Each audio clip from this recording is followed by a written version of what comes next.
Hey, folks, it's Steve and Matt with another episode, and a very long episode, and an episode that's going all over the place on risk management, safety, and loss control. We're covering a ton of topics. Ain't that right, Matt?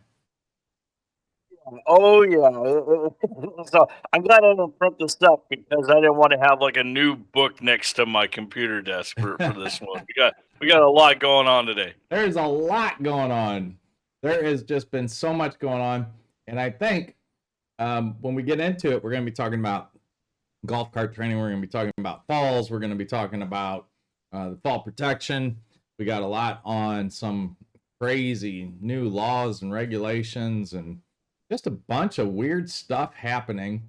And it kind of kicked off back with the airline crash. I mean, some of these things we've talked about, and I want to talk about them again today because they just highlight the fact, right? Is it true, Matt? I mean, it's just like it's the same crap over and over and over again, and like, why? Why? Right. Yeah, and Hey, I adjust couldn't your tell you. microphone real quick so it stays consistent. Sure. Can you hear me better now? A little bit, yeah.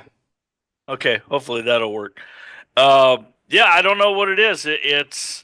It's just a weird thing. We've been look like with respect directly to the airline items. Obviously, it's gone 100-fold this year. But I mean, even going back to the whole Boeing issues last year, was that just last year? I A think that was couple just years the ago. beginning of It's yeah, been a a couple couple years years now. ago. Yeah, where the door was ripped off the side of the Wheels falling and off.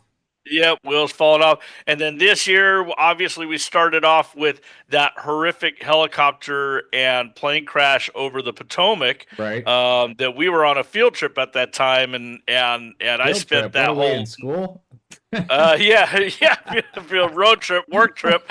Yeah, we were We were traveling for I work, right? Yeah. we were Yeah. traveling for work, We and were I remember I spent the night before that training just watching the coverage of right. that. But then we had the incredible upside down landing of the Yeah. airplane in Toronto. Right. Yeah, and we've had numerous little plane crashes. The crash in Pennsylvania, the little crash in Pennsylvania that went into some apartment buildings. The crash in my hometown, Fullerton, Right. at the airport. That was actually prior to the Potomac crash. Right. That hit a warehouse. We had Motley Crue, Vince Neil's Yeah. plane. You know what's funny about Vince Neil is wasn't he the one that wrecked his was it a Corvette or a Ferrari on Sunset Boulevard a long time ago, got pulled over drunk driving or something?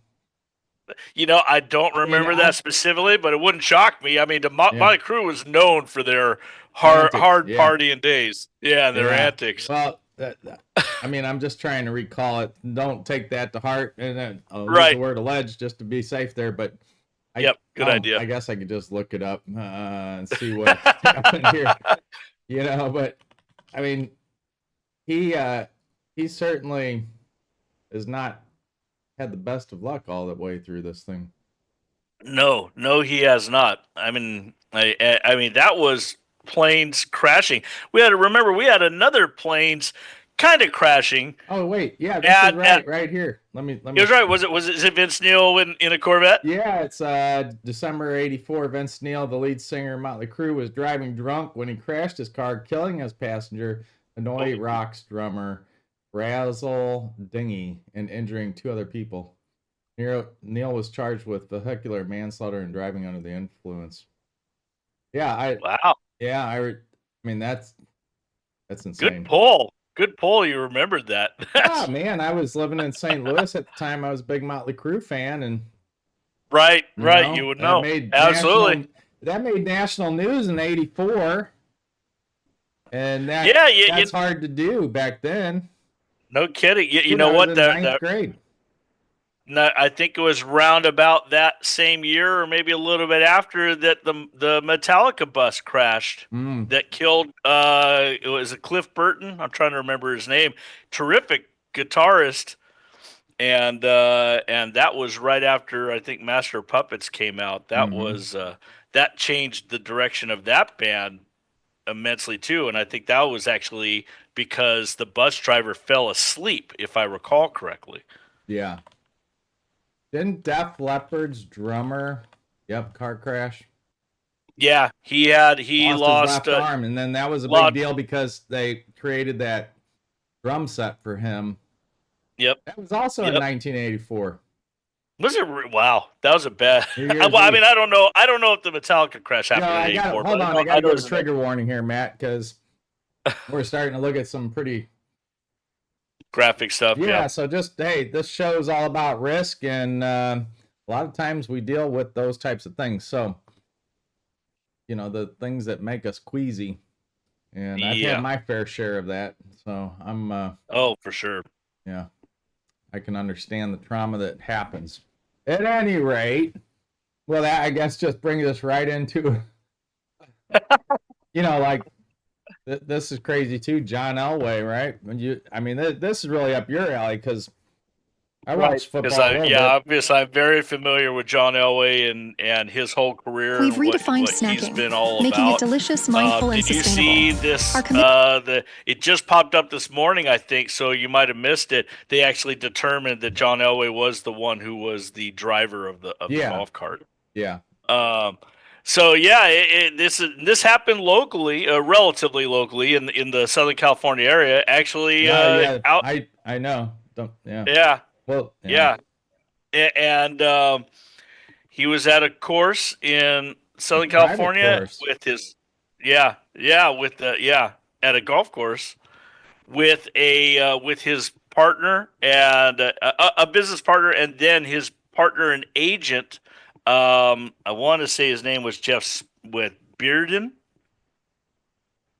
I should get his name right. Spearbeck, yeah. So apparently, from what I read this morning, Spearbeck was riding on the back of the cart. That's what I read too. Yep. So unfortunately, Spearbeck head, right? Yep, he fell off the cart. He hit his head, suffered a brain injury, and apparently it was severe enough that he was not able to come back from that. Right. So he was just 62 years old. So we're not talking about an extremely elderly man or anything like that. So pretty horrific, and it just goes to show if you are taking those golf course cart videos are all out there, right? The crazy ones, people making jumps and driving them insanely and all. These aren't jokes; they're not toys. You can and I'm not saying anything about how John Elway is operating. I don't know anything about how John. I assumed that John Elway was operating that golf cart appropriately, and the inappropriate portion was that the Spearbeck was in a spot that you're not supposed to sit on the cart. But I don't know. I don't know what the deal tells us. All I know is you need to take it seriously, because people can die from these. Yeah, any fall and hit to the head is very serious. And yes. I think that always comes into play. I mean, when you look at it from the risk standpoint, you do see these golf carts and they have the back seats. Some face backward and some face forward, and you're more inside the cabin. I think what's interesting about this whole thing is just that, we take for granted that we drive a car and all the dynamics of these other pieces of equipment are the same, and they're not. Yeah.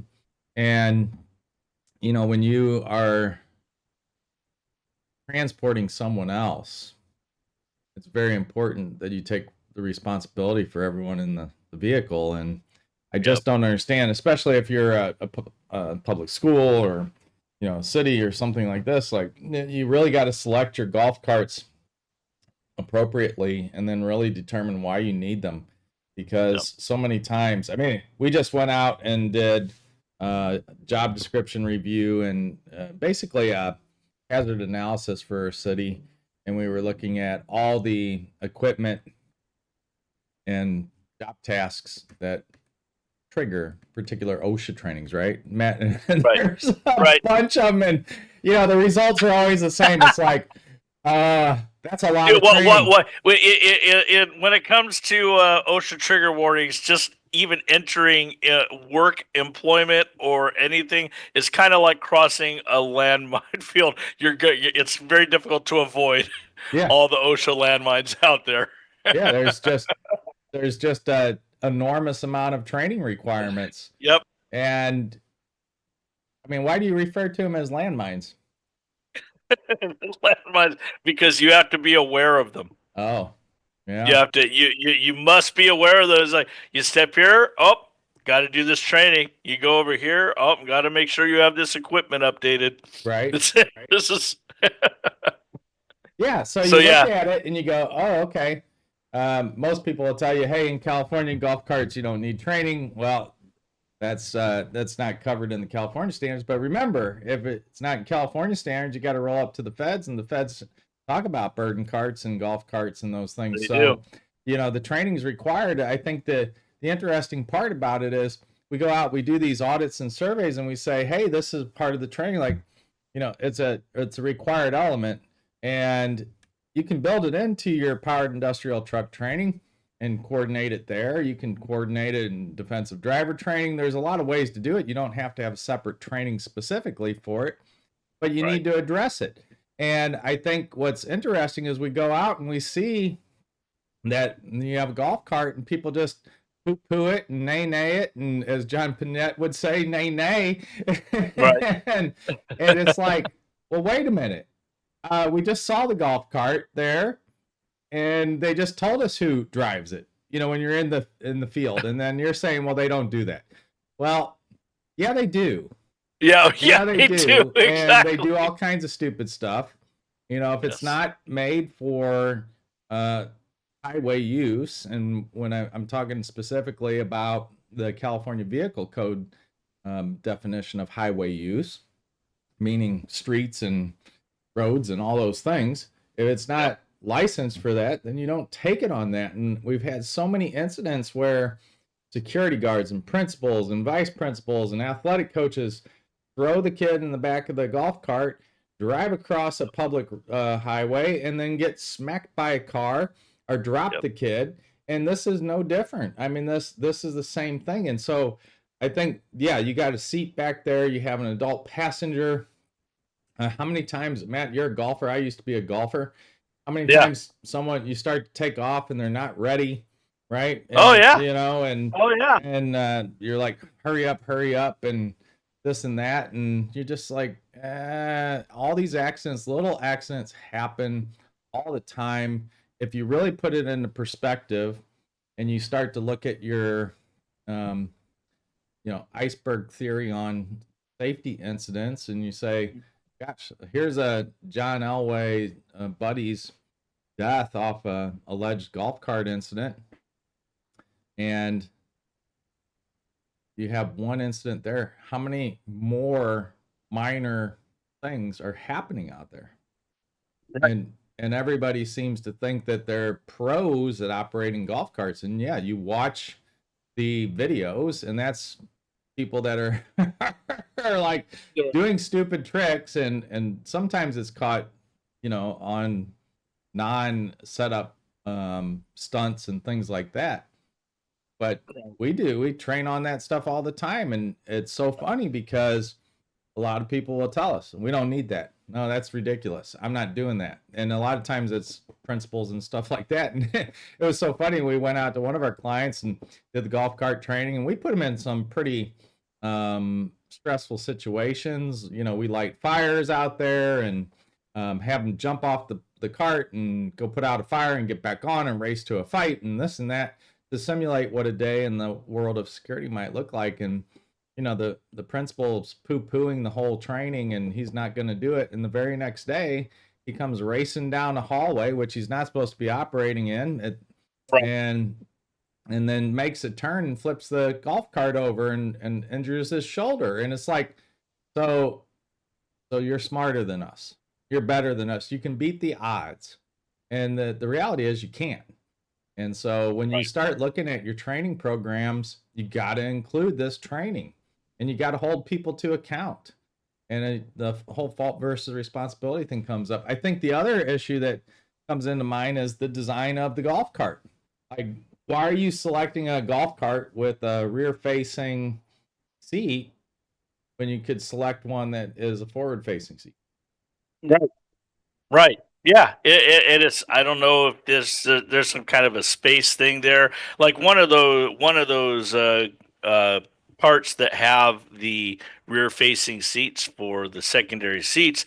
I believe that was what was involved in that incident last year at Disneyland. The worker who was being transported in through the back alleys to another portion of the park, and she was on the back and lost her grip on the chassis, the frame that she was holding on to, and fell off and hit her head, similar to this situation with John Elway's friend. Hit her head and lost her life. And that I know that was off of a golf cart that had those back seats on there. So, but none of them have. You don't ever, almost ever, see seatbelts on these things. There's nothing. There's nothing like that on these Well, in again, general. because it's, they're off highway use. Right. And yeah, I see it here. A Disneyland employee, 60-year-old, died after suffering a head injury in a golf cart accident. I mean, I think, sorry to get heavy here. It's just a matter of, like, okay, can we take this seriously for a change? These things Right. continue to happen all the time, and it's a head injury. It's a bam. Yeah. And next thing you know, you're dead. Yeah. And so I think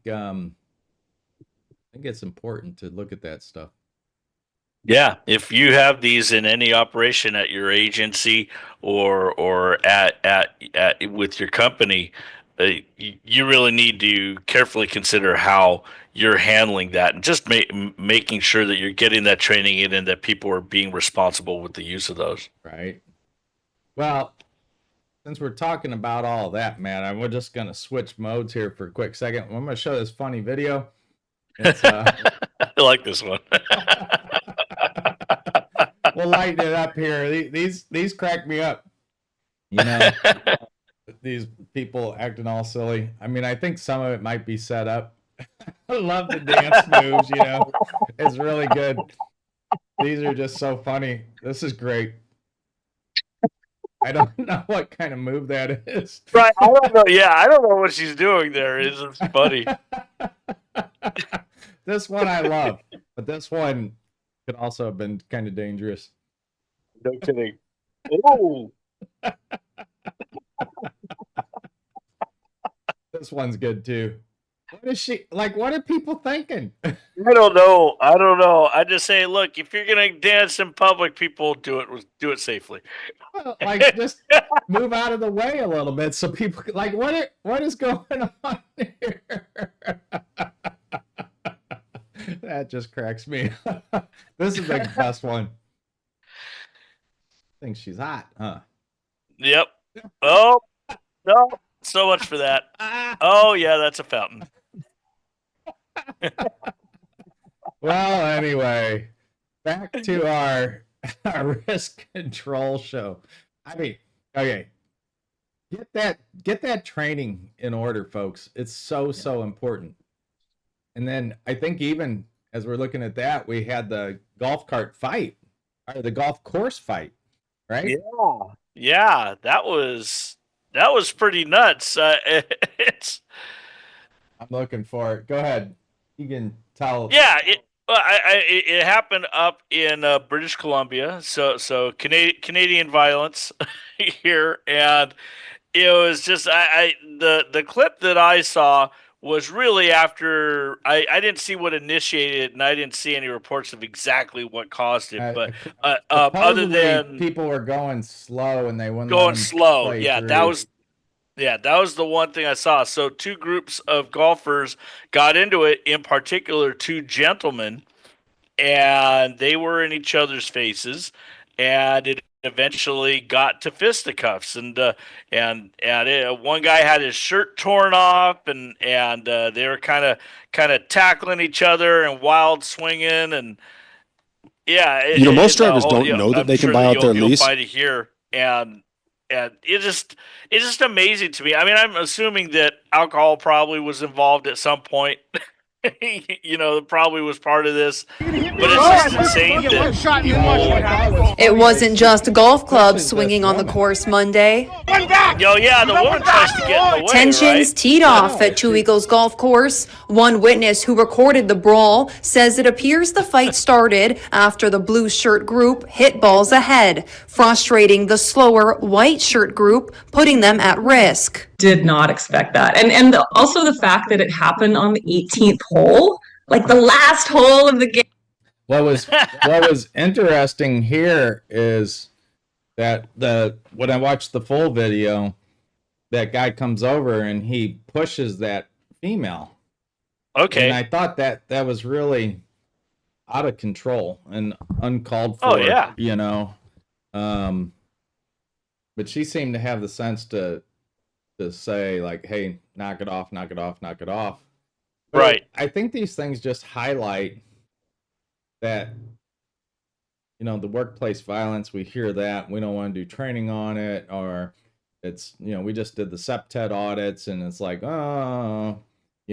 these things. And then you look at it and you go, okay, how many examples of these things do you need that right really show what's happening out there?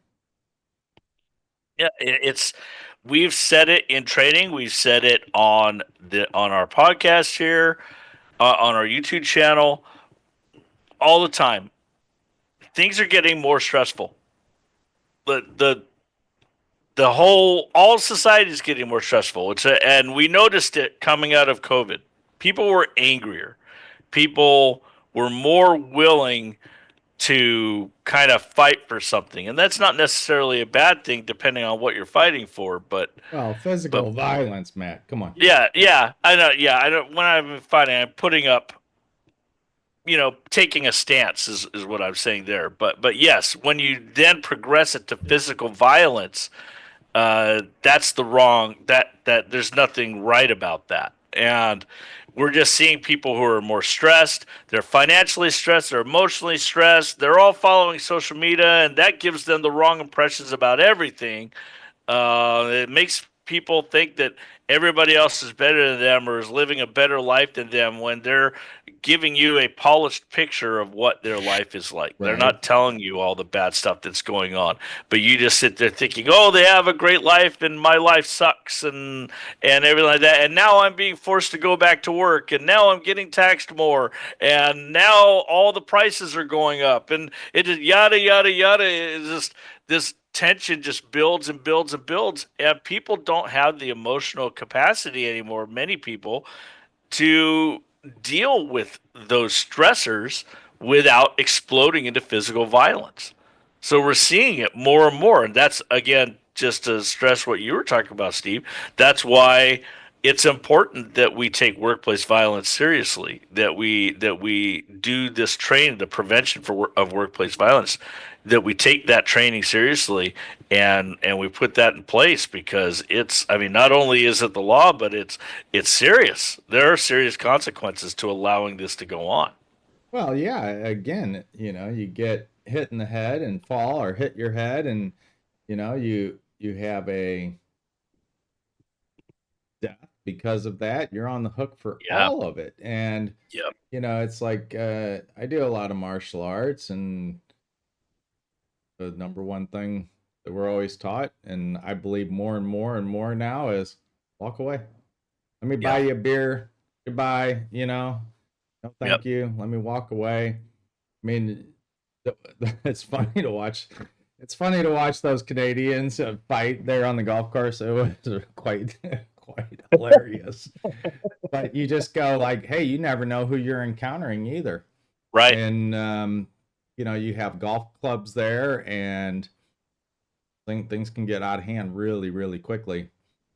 And so I think that was part of it too, when we were talking about some of these situations that young students, basically young kids, summer part-time jobs and working for at batting cages and all these places, and they're handing over potential weapons, and people are getting frustrated, and do you have the skills and knowledge on how to handle those situations and de-escalate? And I think, as minor as it may seem, someone getting frustrated, but look at the stuff that's going on in the world and see how your staff have to deal with that, and then address it through training. And I think the training component is just so important. If you do it right, if you do it well, you can really have a lot of good takeaways from it, and learning can happen. And you got to build on it, though. You have to not show the same training every year. You have to move on through a progression. And I think when you start looking at those things and you say, okay, we covered the basics this year. What's the next training in the piece? Is it situational awareness? Is it broader de-escalation, maybe? Yeah, is it Conflict de-escalation resolution techniques, right? Is it non-harmful holds and restraints? How do you deal with these emergencies? And I think you look at these, and we do it in emergency preparedness training for our clients. We start to stress certain aspects, and we build, but it takes a lot of time and a lot of effort, and you got to be able to put people in those situations. And they don't want to do that level of training, or don't like to do that level of training, or think it's unnecessary. Example after example after example after example. It just goes on and on, and you talk about it until you're blue in the face, and you're just like, so what is it that triggers people to understand and take that responsibility? And that's really what you're trying to find when you're trying to conduct the training and really get to people. And I think we've done a really good job of that. We had a hard class the other day with some driving students, and we had a couple wisecrackers in there, and they just did not want to break. And it took the better part of an hour to break that. And we finally broke it. And you could feel the change in the room. When they there is a great book for photographers called The Moment It Clicks, or When It Clicks, and you could see that click. It locked in, and people were like, "Oh." What was so funny about that? And we'll get into some of these driving things. I mean, it's amazing what's happening on the road. But when that clicked in, and they see that, oh, yes. How can we be denying our own incidents? So when we get out to the driving portion, one of the students said, yeah, I just took the big truck over, and I had to drive it down to Irvine, and I had a blowout. So why did you have a blowout? We just spent 15 minutes on tire tread. And how tire safety, tire damage. And we had one guy telling us, oh, he drives around with the nail in the tire because it's a slow leak, and it's on the front, and you're going like, what? Like what? Right. And so then after the fact, I said, well, why didn't you say that in class? I think everybody knows. Yeah, no, they don't, because they're here arguing to maintain their point and position and defense of being idiots and driving around with nails in tires.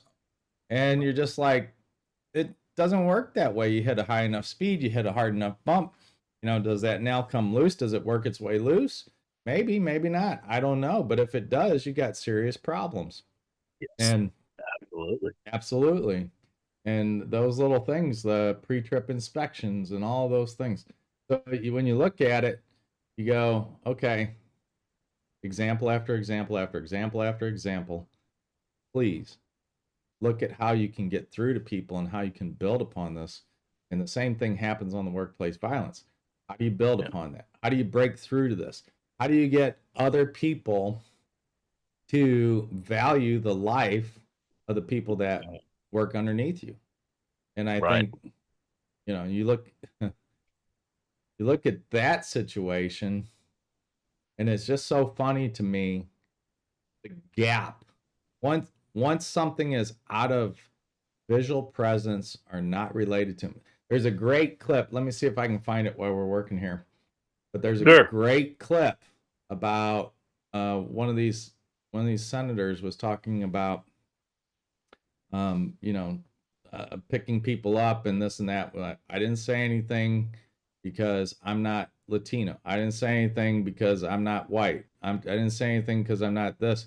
And then realizing that, oh yeah, once it hits your perspective, then you pay attention.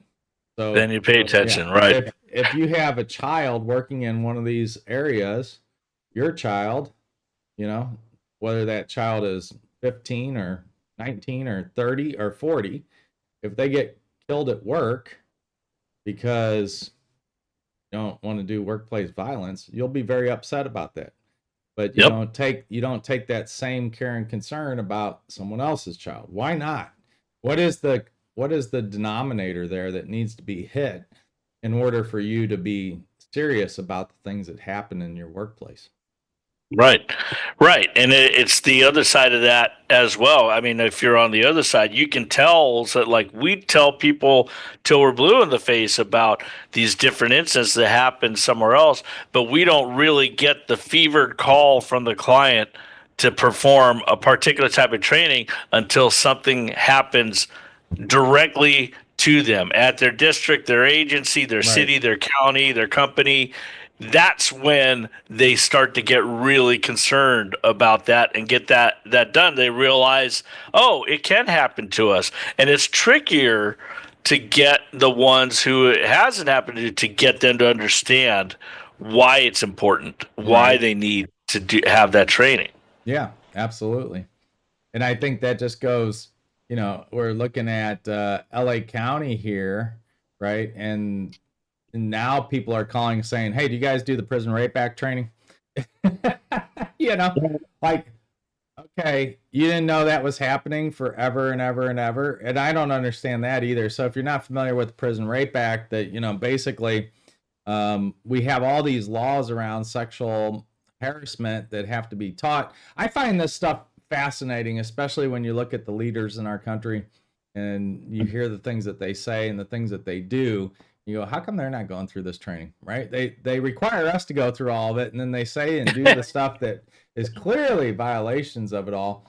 But if you look at that, there's a $4 billion payout from LA County to pay all these sexual abuse and molestation claims that happened a long time ago, and that comes out of Newsom signing the bill to allow people to go back so many more years on the sexual molestation and harassment stuff. Right. And right. I think we're talking about budgets and stuff like this. This gets very interesting, but we have $4 billion in payouts on these rapes and sexual molestations that happen throughout prisons and youth facilities and stuff like this, and you just kind of say to yourself, like, what's going on in those areas? I mean, I know a lot of times when we do audits of police departments and fire departments, stuff like that, they'll have sleep rooms, right? Because sometimes people are out and about for a very long time. Even in our prisons, they have sleep rooms. And then we'll say, how do you monitor that? What do you do with that? And a lot of them are like, oh, we actually got rid of that because so many of the officers are going in there and having sex, right? And you're just like, are you an adult? Right. Like, and like, what is happening here? And I'm looking for that story real quick, Matt, but go ahead. I think you're talking about the $4 billion settlement. Yeah, that's it was over 7,000 cases that were settled as part of this. It way outstrips the $2.6 billion settlement that the Boy Scouts of America came to an agreement about. And it just I think just referring for those who aren't aware of the law that Newsom signed, it allowed, basically it opened up a 3-year window where you could have you could actually bring up these old cases of abuse, like when you were a child. You could actually sue you could litigate for civil damages for having gone through that experience in the juvenile detention centers at LA County. So it just, and when you look at this particular article, Steve lays out kind of the history of these detention centers. It kind of feels like they were passed around and kind of run haphazardly. Well, yeah, I And mean, what the hell is going on in these places? You know, you I just look at this. I think about the Catholic Church when all of that scandal Right. is happening. You look at Yep. this, and it's something, again, like there's nothing new. If you're taking anything away from this podcast today, there's just nothing new. There's new technologies, yes. There's different ways of doing things, yes. But human beings are human beings doing the same stupid things they always have done. Yeah. And this has been going on for centuries, right? Yes. And Absolutely. I think if you do not take your training seriously around sexual harassment, the sexual molestation, the mandated reporter, and prison rape act, all these good things that come into play here. If you don't take it seriously, well, you end up with stuff like this. And Yes. 7,000 cases, that's not an isolated incident. No, absolutely not. And that's obviously just the ones that ended up being litigated. How many thousands or tens of thousands of more incidents never came to light, or Yeah, the person people have decided not to died, come forward? right? Yeah. They're embarrassed, they die, whatever it may be.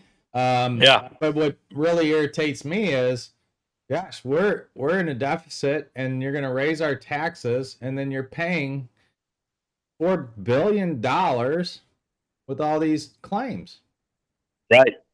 It's Right, and that's that. In another article related to this same agency, I believe their budget is 49 billion. So that 4 billion right there is 10% of 9%, an annual budget. Yeah. Well, but still, I mean, who comes up with that money? And then you say, well, why are the insurers leaving California? I mean, we've been to that meeting, and, Right. and we've heard it direct, because you guys don't do anything to control it. You're not doing your training. You don't have policies in place. You don't take it seriously. And these things keep happening and keep happening and keep happening and keep happening.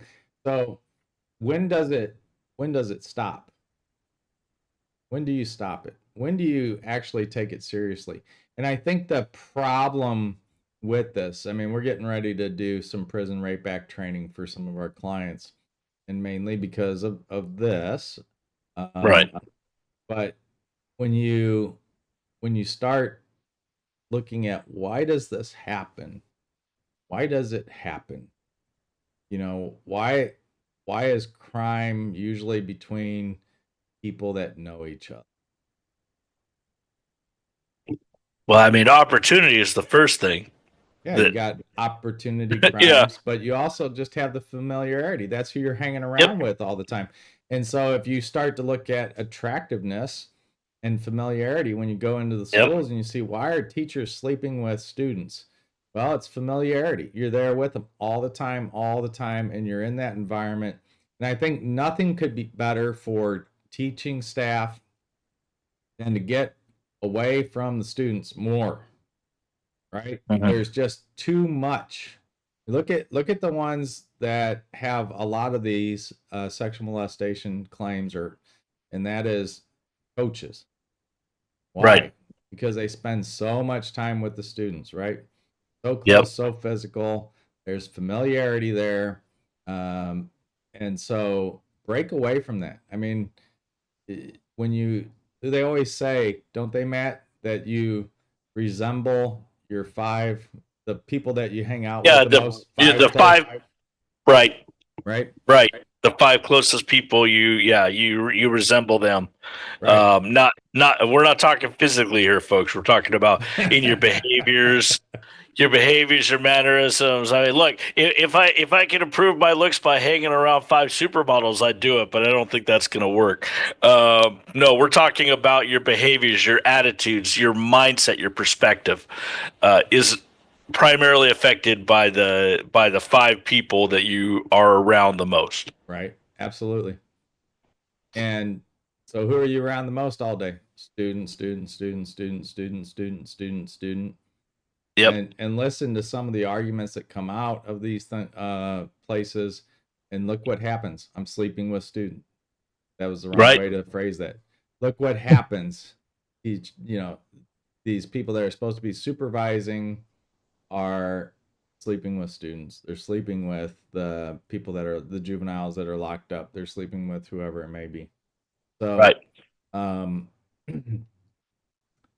where do the affairs come into play? Oh, I'm sleeping with the person that I work with. I'm sleeping with the person I always go to the bar with, right? Or see at the bar, or go to the gym with, right? It's familiarity, it's ease. And so you have to have some barriers there. I think also you got to take these things very seriously when you see the signs and symptoms. I mean, we designed a survey for this many moons ago. When you and I are out doing audits, we see all kinds of craziness. And you're like, you guys ever walk through here? No. Why not? This is, you're the safety and risk person, and you don't ever do a walking audit of your facilities. And then people will say, yeah, there's so many requirements from OSHA and this and that. Well, yeah, there are. But this is why. This is why you're supposed to do self-evaluations, right? This is why you're supposed to go out and do ADA self-evaluations. This is why you're supposed to do a SEPTED audit on your own. Get familiar with your facilities. Take a look around. I mean, we walked into one school. We saw all the notes from the students in areas that they're not supposed to be in. The love messages. Well, hello. That's a big sign. We walk back and we go, oh, sexual harassment. That never happens here. We walk into the public works locker room, and there is some guys have posted pictures of, basically naked, ugly, and I guess they were trying to tease this person with very, I don't know if the images were altered or not, but grotesque looking naked women, and you're going like, hello. Yeah, right. You're in a place of work, and that's above and beyond the location. What you're doing specifically to this coworker, right? It's amazing how it never occurs to them that, maybe this is a line we shouldn't cross. Right? Yeah, absolutely. So do your training. Make sure that it's happening on the time frames that's supposed to happen. I know it's a lot, but you got to budget for it, right? You got to budget for it. You got to get it in, and you got to hold people to account for it. And otherwise, you're really, especially in public agencies, like private entities, I don't care so much, but when it's public agencies, not that I don't care, but it's your money, and you'll just go out of business. But when it comes to public agencies, you wasted my tax dollars. Stop it. I mean, $4 billion. How much time and training and raises and everything else can you do with $4 billion? Oh yeah. It is. That $4 billion is so much money, and we've seen it cascade into other issues for the county. Right. Absolutely.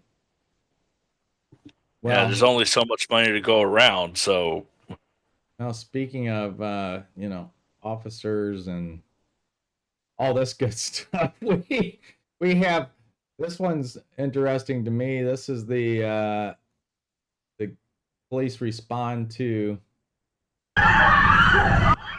San Bernardino school police officers trying to break up a fight. They come under assault themselves. An eyewitness capturing this wild video at Entrepreneur High School in Highland late this afternoon. Those officers responding to reports of a fight in the school's parking lot. kind of Police tried to tactics break is it up, and when they moved in to separate the fighters, even more people entered the fray. One woman actually grabbing the female officer by the hair and pulling her away. The other officers keeping their cool, continuing to work to break up the fight. Several people eventually handcuffed.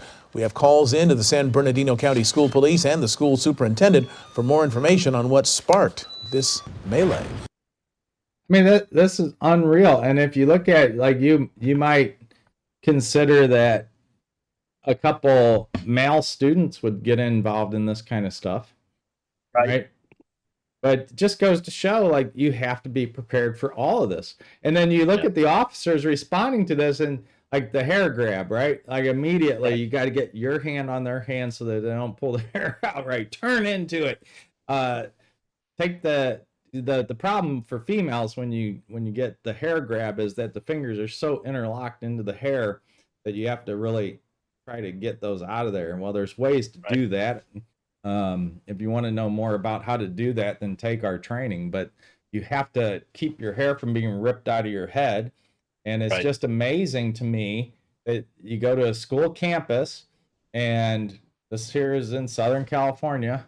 You saw it on the video there. We didn't make it up or anything like that. So what you saw is what was provided on ABC 7 News. The point being is, what are those tactics where you're pushing the student as an officer like that? Like, where is your self-defense?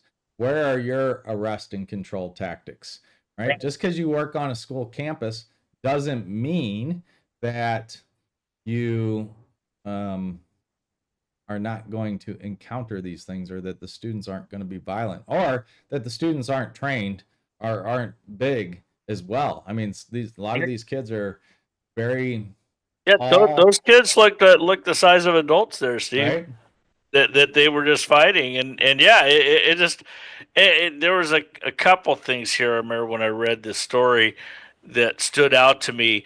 One is they went in to break up the fight and didn't manage a perimeter and find a way to ensure that there wasn't anybody else that's going to dive in, which is essentially what happened. Crowd control whatsoever. Yeah, right? there's I mean, that's no one of the crowd things control. that is taught in our class. The crowd control, right? Right. Separating the students and making sure that they can't see each other. So how you position them. Yep. And they did nothing like that. And then, with respect to the way that one officer was attempting to defend himself, it was almost kind of like he was grabbing a fist and throwing it down like a defensive maneuver of some sort that I've never seen. It seemed ineffective because it didn't do anything to actually stop the attack. It was weird how he grabbed. I mean, it was weird, right? It was just kind of like you grab it and then throw it aside. It was very odd. Yeah, let's watch it again here. Oh, I love the ads. So ridiculous. Okay, well, you're getting the ad too here. Jeopardy Masters. How long has that show been around? Unbelievable. I don't know.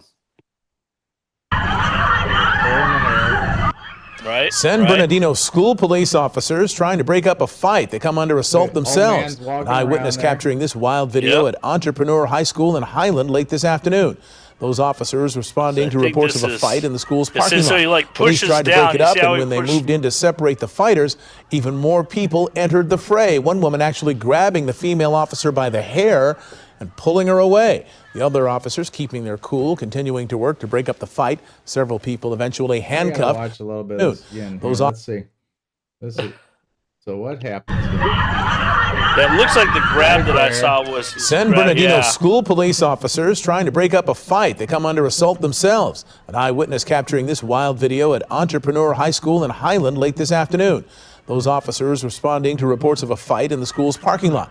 Police tried to break it up, and when they moved in to separate the fighters, even more people entered the fray. One woman actually grabbing the female officer by the hair and pulling her away. The other officers keeping their cool, continuing to work to break up the fight. Several people eventually handcuffed. You know, it's an intense situation, and you do what you got to do in the moment and stuff like that. But it's just abundantly clear that there's a lot more training needed. Yep. Assessing the situation, getting in there. That like what happens if someone had a knife or a gun? Right. I just think, Right. man, there's a lot happening there, and Yeah, if you can grab someone's hair, you could have done a whole lot more with a weapon. well, yeah, and I think pushing the student, and especially out here on the concrete, like we just talked about the people that fall and hit their head on concrete, and now you're pushing a student in a melee like that, and if they fall and hit their head, like, is that really the appropriate response for that? And I think, again, I mean, is the whole theme here today, Matt, just going to be training? Yeah. But it's just so clear. People haven't been doing training. Yes. And we have an online platform, okay? I love the online platform. We do a really kick butt job on creating the content. It's fast, it's streamlined. We don't have the fluff in there. We get to the points. We have a lot of deep detail on all this stuff. But the point is, yeah, you turn it on, you click play, and you walk away. That's not training, folks. And you can say, oh, we don't do that. We don't do that. Yeah, you do. Because I dated women that turn on their computer and go walk the dog and go do the laundry and do those things. You're not paying attention. You're not learning. And then when it comes to certain things, you need hands-on physical training because they're perishable skills. So you got to do these types of things, right? Am I wrong?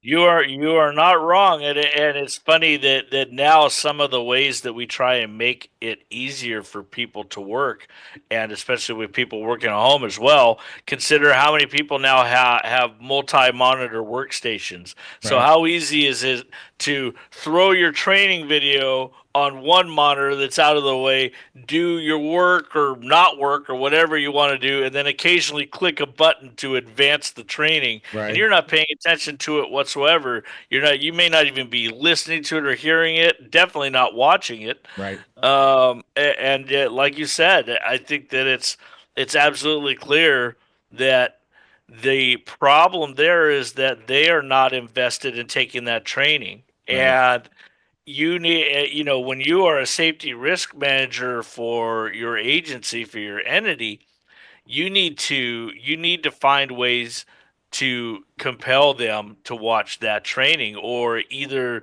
through controls to do so, or actually finding a way to import upon them the importance of that training, why it's important for them. Yeah. And so that they take it themselves. They're responsible to say, I'm going to pay attention to this training because it is important to me. Right.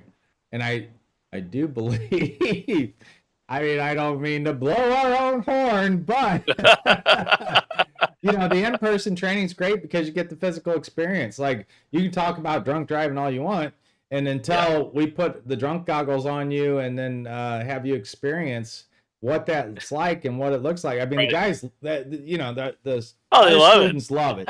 They absolutely love it. They want to drive with them on and see how they do and all that kind of stuff.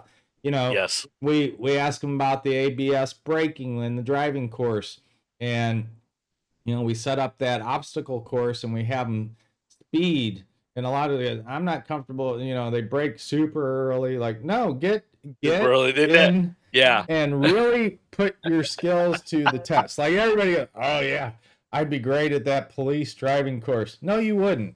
No, you wouldn't. You're a terrible driver. You stink just like everybody else on the road because Right. you haven't tested your skills in forever. And a lot of people, my daughter included, they just drive very timidly. I grew up in the Midwest, out in the country in the good old days of the 80s, 70s, and 80s. And, we were driving vehicles when we were 12, 13 on the farms. And, doing crazy stuff and testing all the limits and boundaries of those vehicles and motorcycles and ATVs and three-wheelers and boats. You know, I saw here that New York's putting in a boater safety course now. That's right. Which is Yes, great. they are. Which is great. Yeah. But the thing I is, thought about it. I don't even have a motor needed. And I thought I'd kind of like to watch that just to learn stuff about that. It's 8 hours, man. It's 8 hours. It is a very long. And you go like, that's a long time. But honestly, I mean, we could do defensive driver training for a long, long time.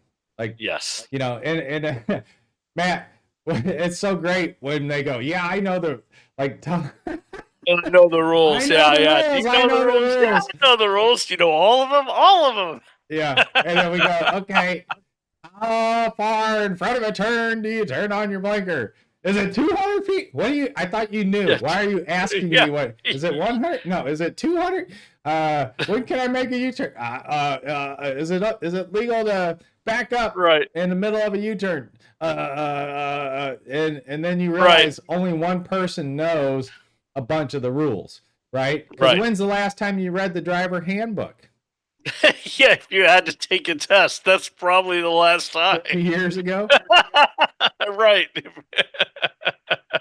Probably when you're 16, 17, whenever you chose to have that driving test. Right. That's the last time that you did it. Yeah.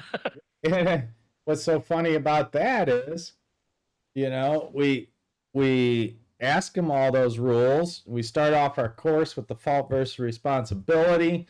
We ask them, like, you know, what's happening in your department, and they all go finger point, finger point, finger point. It's the other driver, it's the other driver. And then we say, well, you know all the rules, right? Oh, you don't? So are you out there causing problems because you don't know the rules? Yeah, you are.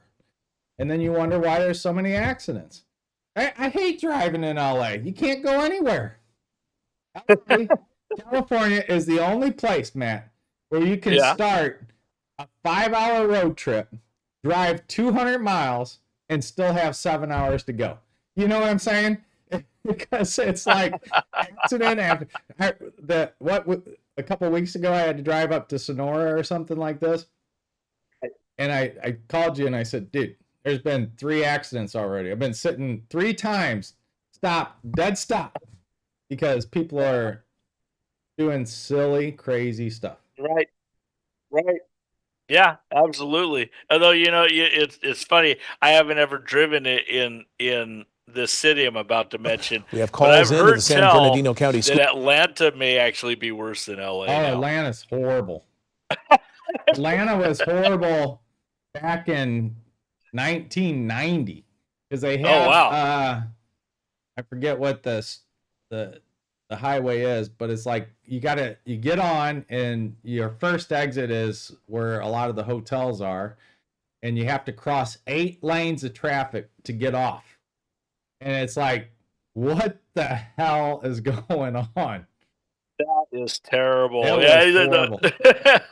I think what I heard, the reason I heard why Atlanta was worse than LA is because at least in LA you can get off of the freeways and still get your way through side streets, but apparently Atlanta is not designed quite that way, so it's virtually impossible to just get. You have to be on the highway to get anywhere, and I don't know. I'll tell you this: I don't want to drive in either city if I don't have to. Too bad you're already driving in one of them.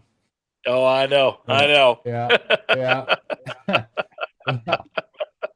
Speaking of driving, I mean, back to our initial with the defensive driving, you know, we've had that. I'm going to find the bus that had the blowout. So that just goes right back to our thing. Like, did you do your pre-trip inspection?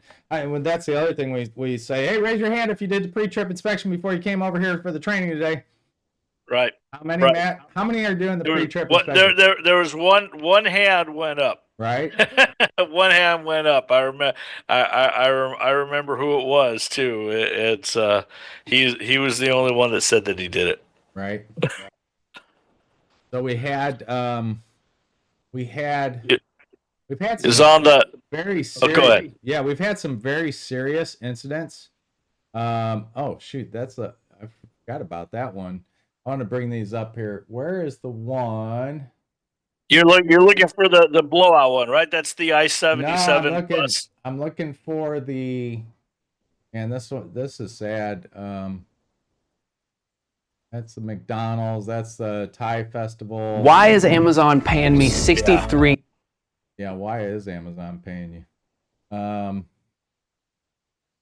No, this is the. Yeah, there were a lot of you located a lot of car related ones, such as There was the one where. Oh, here it is. Illinois. Oh my gosh, this is horrible. I mean, this one is the the youth camp. Yeah, the youth camp, and I mean, I'm not gonna play the video. You guys can look it up if you want to see it. But Chatham, Illinois, someone ran through and ran over 4 children in an after-school program, and you can look at the.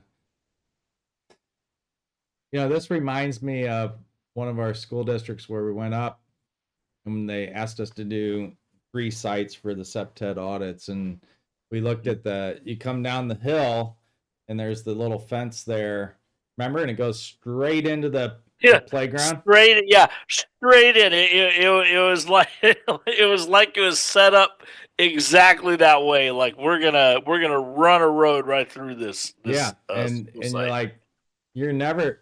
The little fence gate that you have there is never going to stop a vehicle. Even if it just rolls on its own accord because the brakes fail, it's going to run right over everybody on that playground. Right. And so this is really sad. And I look at this picture and I go, yeah, it's a small rural area. And yeah, it's like 10 miles south of Springfield, I think, which already isn't really a big city. Yeah. So you just kind of ask yourself, like, who's doing the SEPTED analysis on that? Where are the protective methods? It just goes back to my desire to really start the architectural component of, division of our business so that we can address these, because we see them all the time. And like, why would you we absolutely do. Why would you build something like that? Yeah. So that's very sad. So you have that. Then you have this one, which is the tire blowout. Today's breaking news, we have learned one person died when the school bus flipped over on I-77. We know 21 people were injured. Channel 9 first cut into programming around 2:30 this afternoon to show you this bus that rolled on top of a guardrail, blocking all the southbound lanes in Great Falls between Charlotte and Columbia. Let's take a live look at the scene right now. They have used this tow truck to flip that bus upright. As you can see, the damage to the side of it where it flipped over onto its side. And again, because this is not clear yet, 77 southbound lanes are still closed in this area. So you just kind of wonder, you got that one, you got the hit. I don't know if you heard about this, but right here in Torrance by us. The hit and run. Yeah. Yeah, the hit and run in a McDonald's right off of PCH. Yep. I saw that, and then of course the incident up in Vancouver. Right. Yeah, this one. This just is, again, and you had one in Thailand too, where they ran through the festival. And so then here in SoCal, they're preparing for that. But, how many times do we have to address this from a planning perspective with the agencies that control the streets? Yep. Like, why are there no bollards? Why are there no controls around this and someone can just drive through these areas? Have we not seen this before, Matt? Yeah, we saw it on January 1st this year. Exactly. We saw it in New Orleans. That was that. We've seen it in Santa Monica. We even thought about it. Yeah. Mm-hmm. Yeah. So you have to really address those things. I think there's just so much to talk about, but when more we're looking at this kind of stuff, I think, it's important to really start to look at your procedures. I think that's an area that a lot of folks are falling short in too.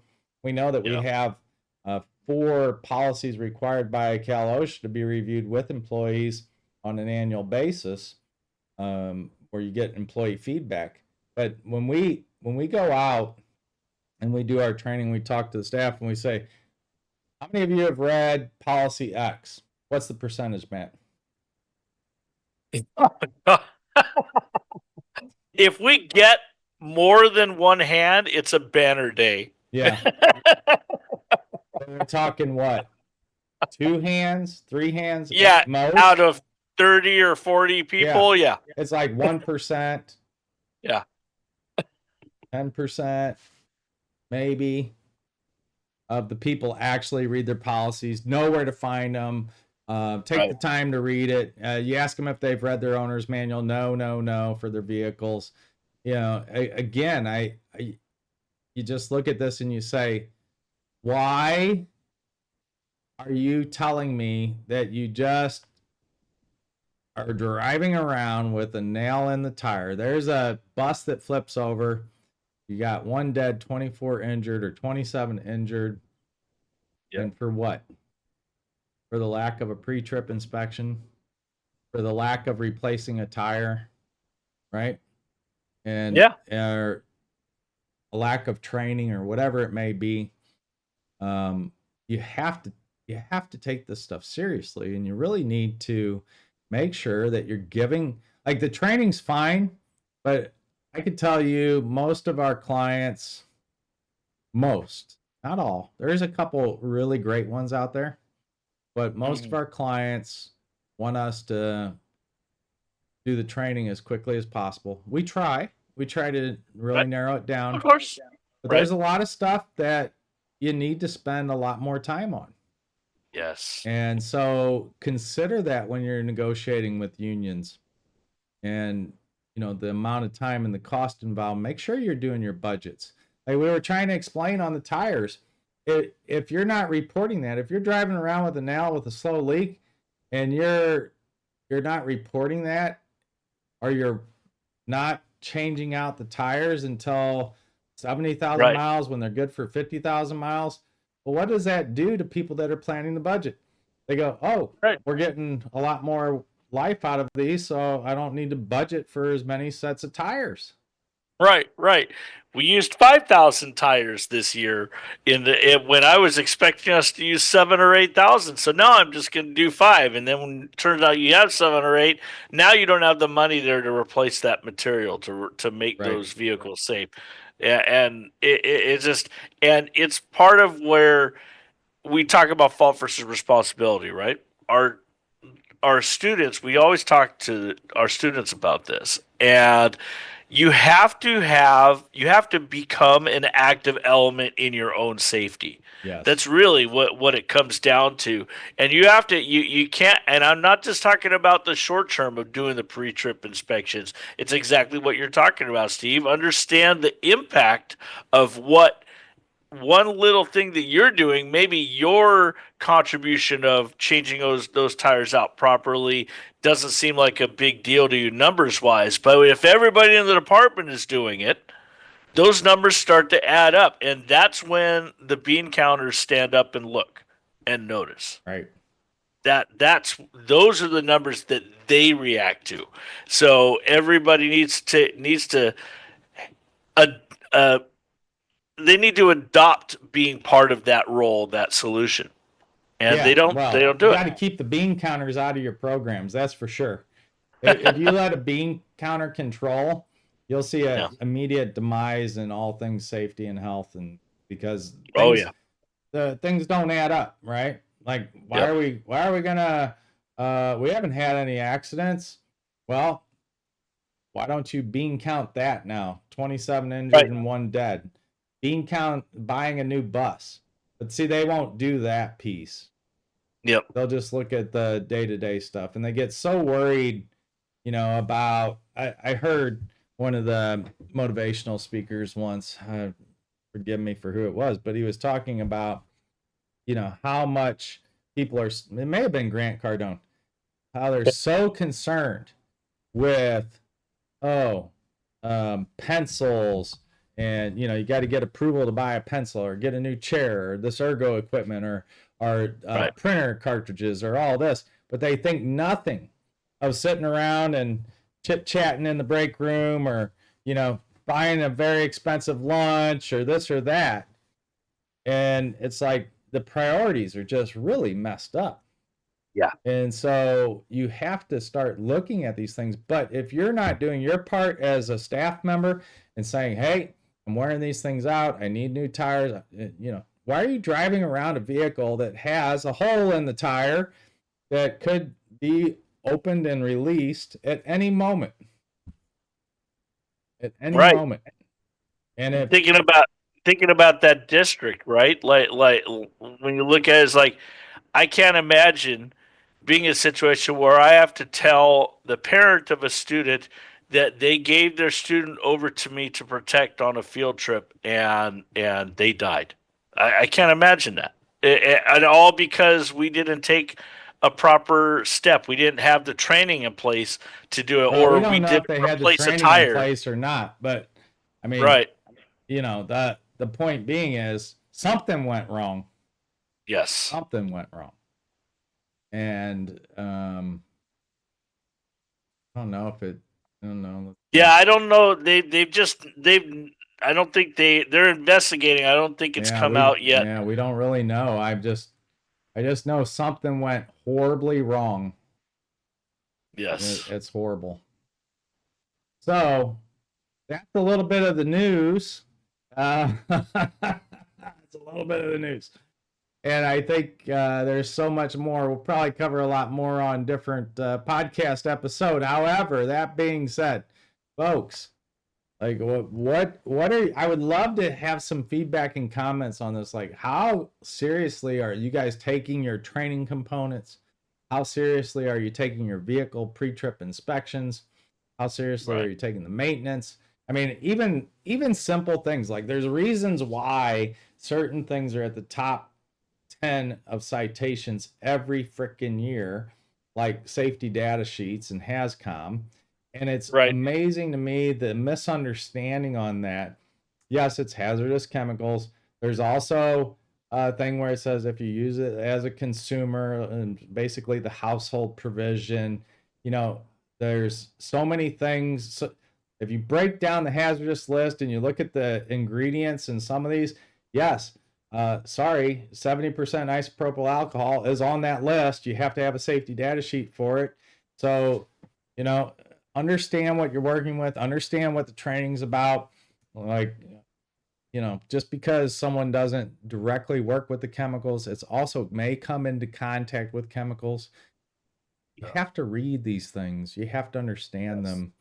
And this is what we see. So please give us some feedback of what's going on, what you guys are dealing with. If you even have heard of the Prison Rape Act, if you got like a school district that's dealing with that, understand. Hold on, Matt, let's pause for a second here. Sure, what's up? Can I do that? Probably not. Well, anyway, we'll just go ahead and say thank you for watching. Give us some feedback, and we will be here with another episode very soon. Right, Matt? Yep, absolutely. See you, folks.